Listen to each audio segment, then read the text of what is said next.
Good evening. I call this meeting to order at 4:30 PM. Please join me in the Pledge of Allegiance. Ready? Begin. I pledge allegiance to the flag of the United States of America and to the republic for which it stands, one nation, under God, indivisible, with liberty and justice for all.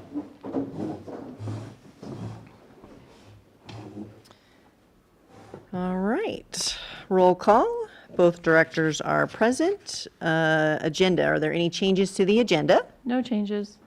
All right. Motion to approve the agenda?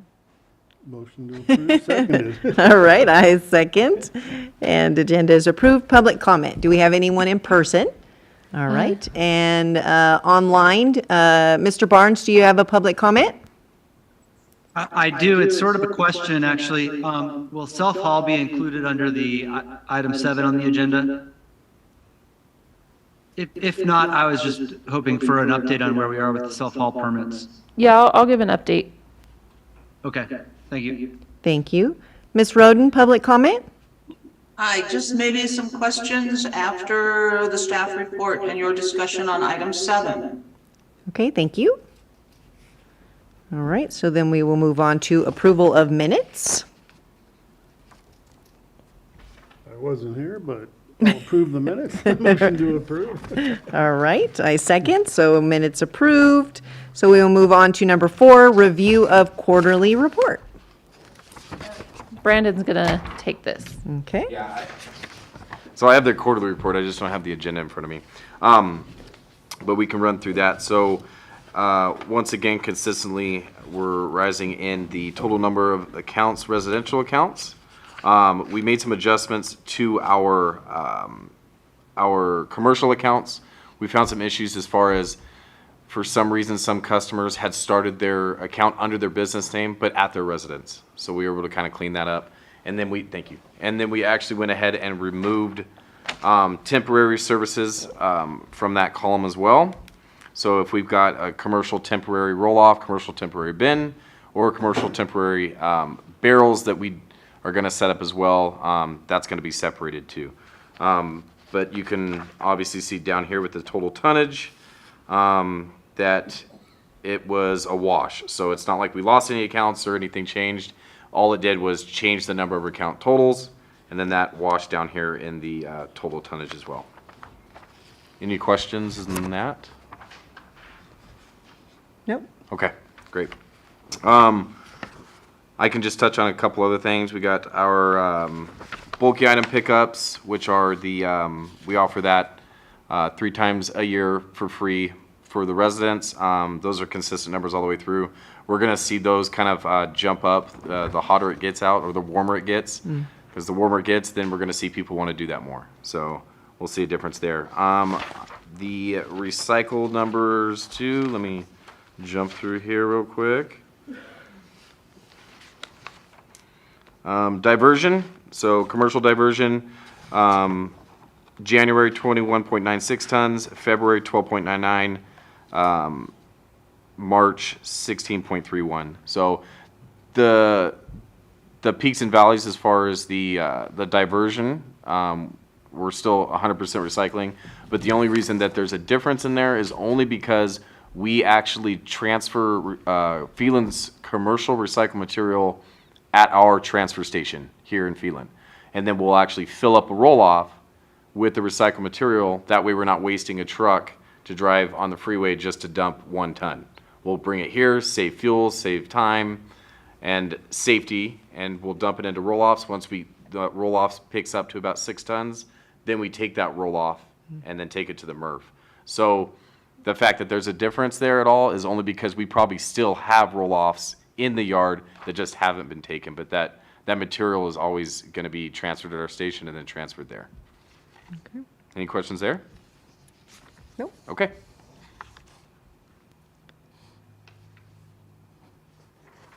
Good. Okay. All right.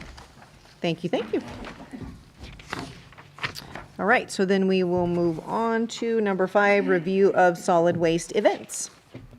Yeah, so right now we have in coordination with water conservation, our Earth Day art contest, and the deadline was extended to May 12th.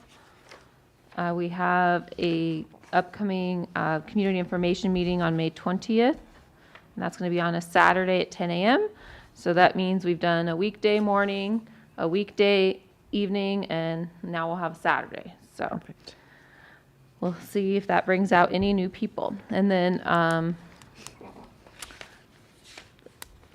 Brandon, do you have the total tonnage for the community cleanup we did in March with you? Yeah, I was just thinking that right now too, because I know I had emailed that to you.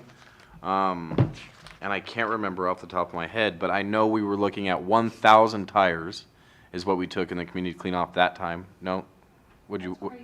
Oh, I thought you were like, no, I'm like, yeah, I promise. No, I'm just shaking yeah, my it's head that crazy. there's so many. And again, I just kind of want to reiterate, we banned a little bit, but it is 9 tires per truckload.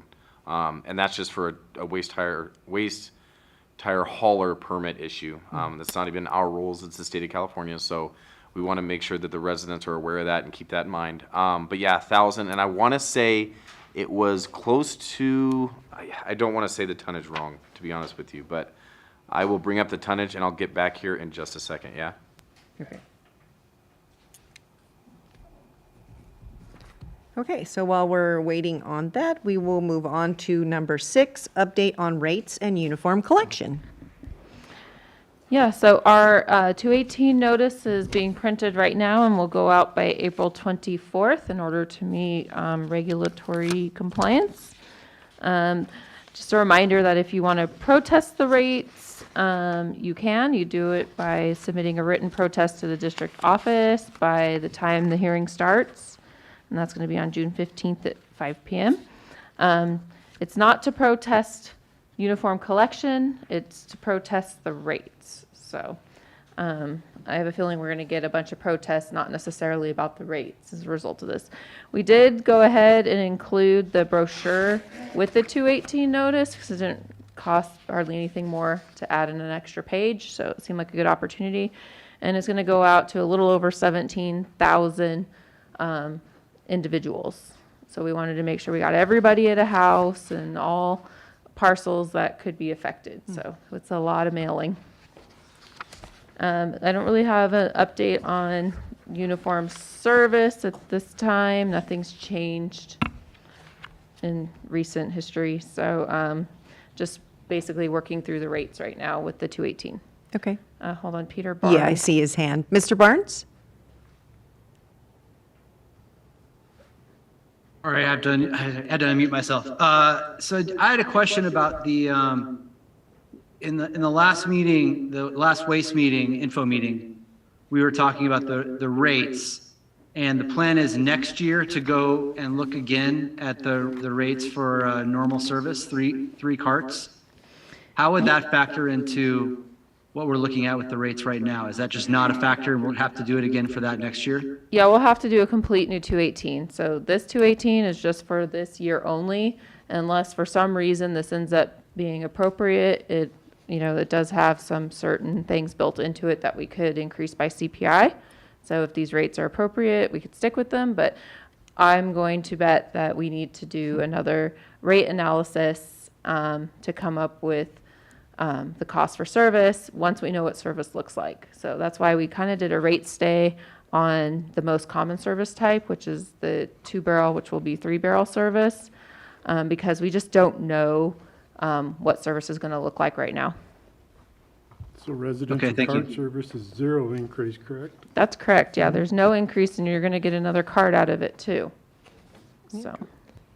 Ms. Rodin? Hi, yeah, I thought I'd ask this in 7, but since we're discussing it in 6, there's the CPIU inflator is using a base of 2017. Can you address why? That's when that index began. So we never had a Riverside, San Bernardino, Ontario area index until 2017. Before that, we always operated off of the LA County one. And so we waited a few years for that index to have good data in it, and then we transitioned our rates, including water, off of the LA index to the Riverside San Bernardino index, which began in 2017. Okay. And is the CPI inflator that's going to be in the 218, is that new? No, that's in our current disposal fees right now. Well, not disposal fees. That's in our current rates right now that we have in place. So every year we have the ability to increase the rates by CPI and also by any change in the disposal component at the transfer station, which for our residents is paid for on their property tax. That doesn't change for them, but for our commercial customers, the disposal component can change from year to year. Interesting you bring that up. We did not put the CPI into the cart service for this year when we could have. So we're keeping it at 3098 for next year as well. So we did not implement the CPI because, again, we just kind of want to see what service looks like. Great. Thanks very much. I found those numbers too, so it's confirmed 1,000 tires and then 8 tons of MSW in that day. All right, thank you. Okay, so any other questions on item 6? Okay. So we will move on to item 7, SB 1383, and recycling requirements. Yeah, so not a whole lot has changed here. The compliance order, I'll be doing a reporting out to Cal Recycle by the end of this month.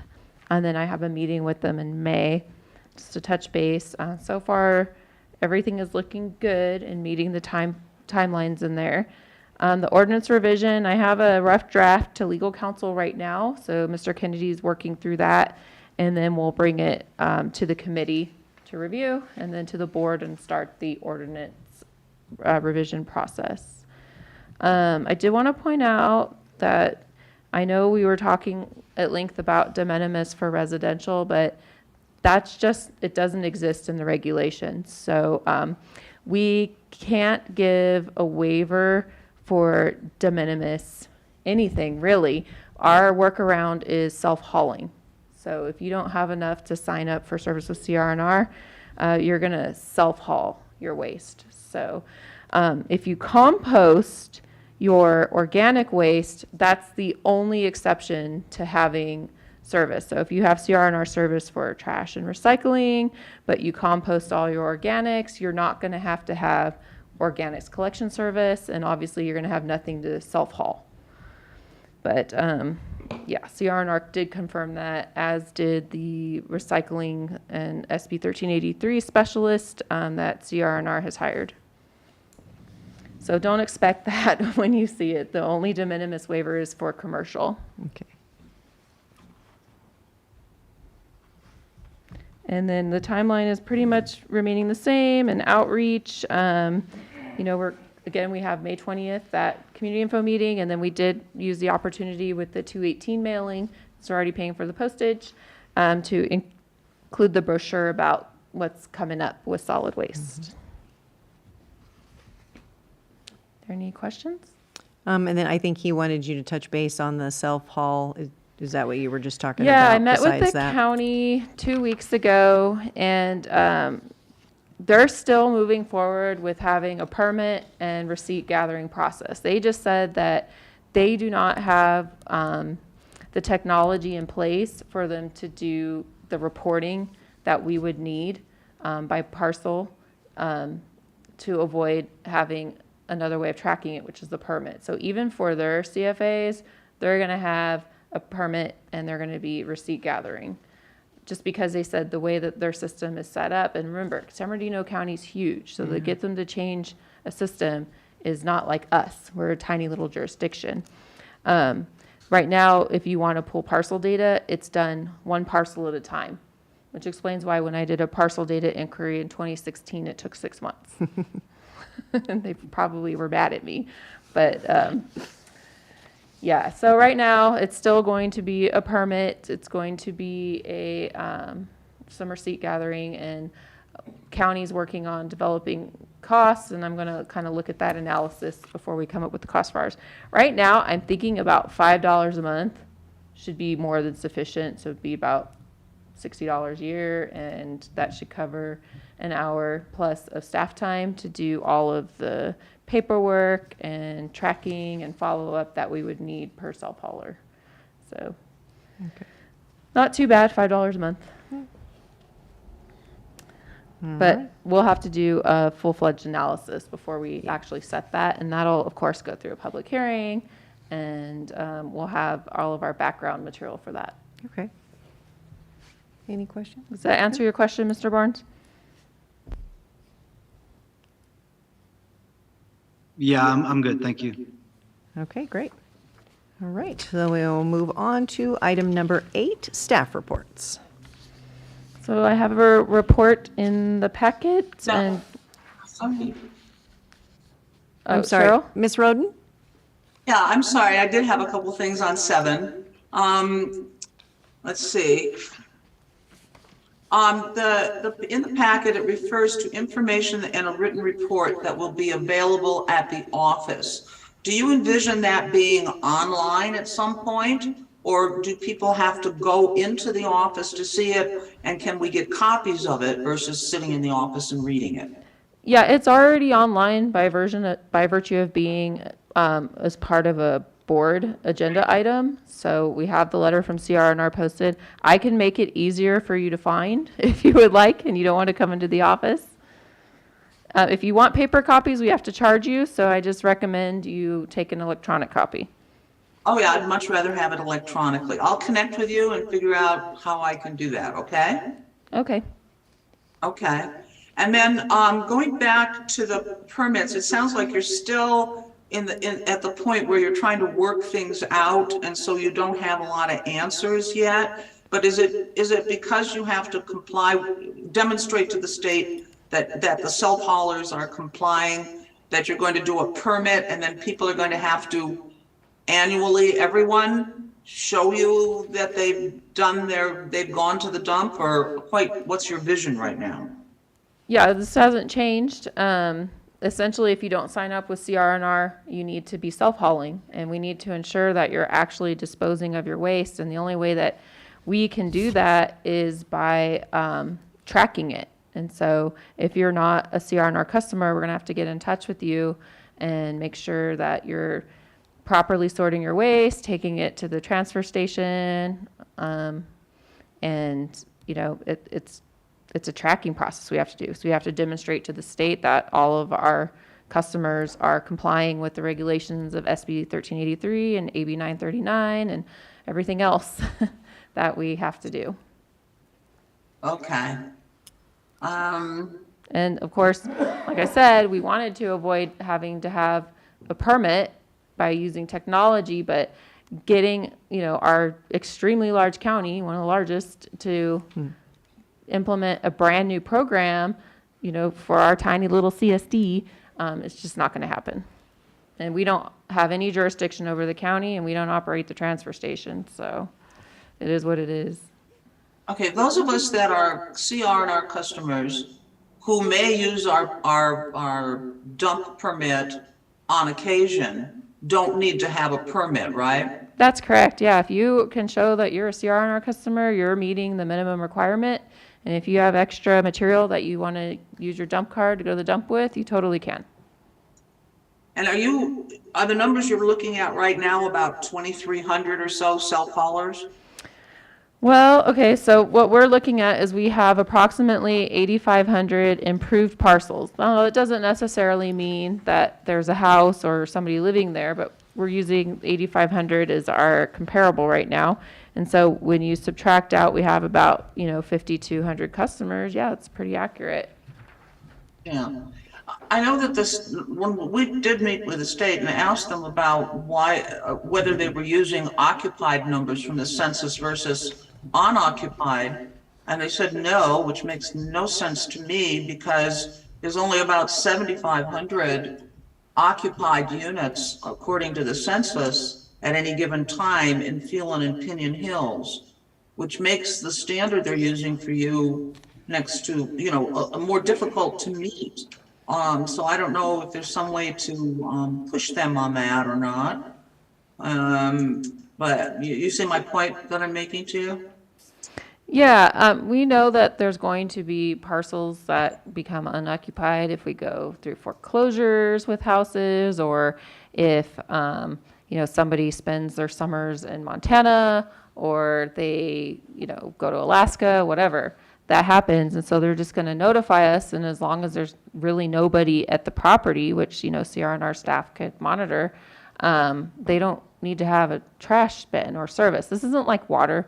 Water, it's completely different. Even if you're not at the property, you still have to pay the base fee because the water's there and ready for you to use. But trash service, if you're not using it, you don't need to have it. It's just we're going to need, that communication from the customers that, hey, I'm going to Alaska for 3 months or something like that. Or we can do a visual inspection that the property is foreclosed or something like that, because clearly there's not going to be any household trash generated. Okay.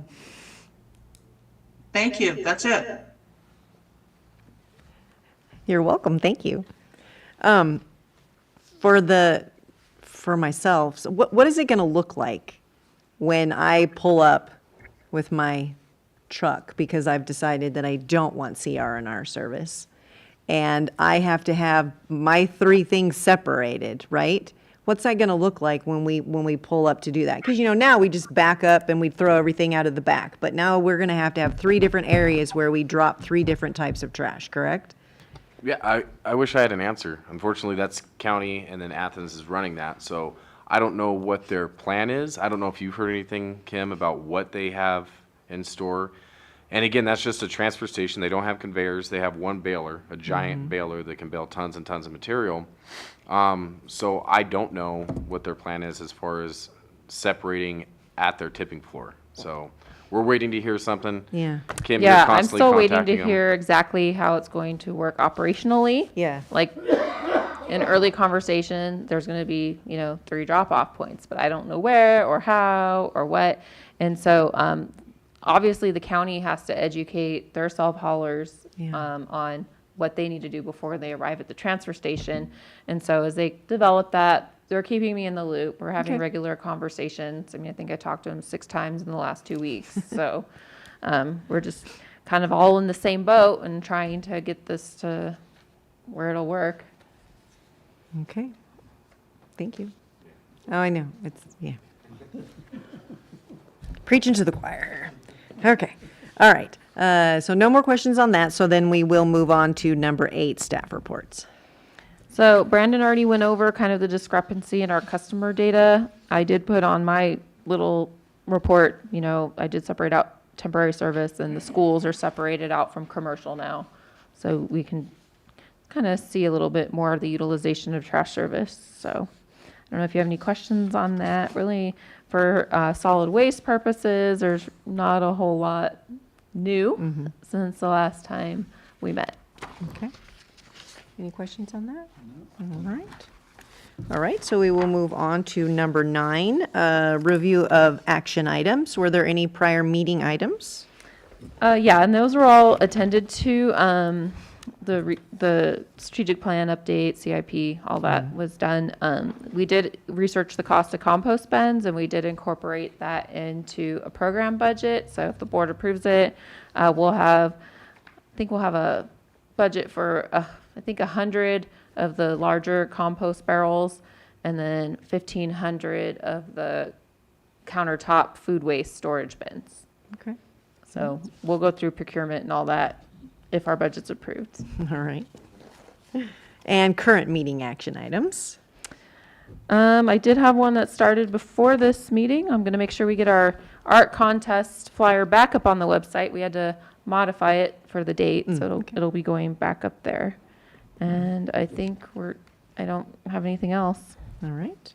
So then the next meeting will be May 18th. That's correct. All right. Anything else? Nothing for me. Okay, so with that, we will adjourn at 4:55 p.m. Thank you. Thank you.